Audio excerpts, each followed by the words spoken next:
Priol. Pas de baisse des taxes ni d'aide généralisée, vous l'avez entendu. Le gouvernement a-t-il raison de ne pas céder au quoi qu'il en coûte? On vous pose la question aujourd'hui. Vous pouvez répondre dès maintenant sur le site et l'appli Europe 1. 3 millions de particuliers concernés prochainement et plusieurs secteurs. Direction Rennes ce matin sur Europe 1, où les pêcheurs ont suivi avec attention les annonces du Premier ministre et leurs réactions sont mitigées, Sandrine Priol.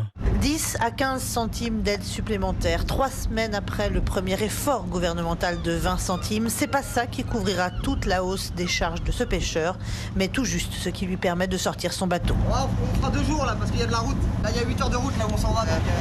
Je vais aller plus dans mes coins là, plus sud, dans les sables là, et puis on débarquera en camion au sable. Parce qu'après le prix du gasoil, on va pas s'amuser à faire 8-10 heures de route tous les jours. Faire le dos rond pour tenir le plus longtemps possible, voilà ce que s'impose toute une filière qui souffre, explique Julien Lamotte, représentant de marins-pêcheurs, quand le prix moyen d'un plein est passé de 15 000 à 30 000 euros. Les solutions, elles vont dépendre du soutien apporté par l'État et tous les bateaux ont un peu adapté leur stratégie en allant moins loin, en essayant de favoriser au maximum les espèces qui se vendent bien pour essayer d'optimiser les coûts d'exploitation et dans l'espoir d'une transition rapide en fait. La difficulté encore une fois, c'est si on s'inscrit vraiment dans une crise longue. Une crise qui s'éternise alors que ces pêcheurs craignent chaque jour un peu plus la faillite. Rennes, Sandrine Priol, Europe 1.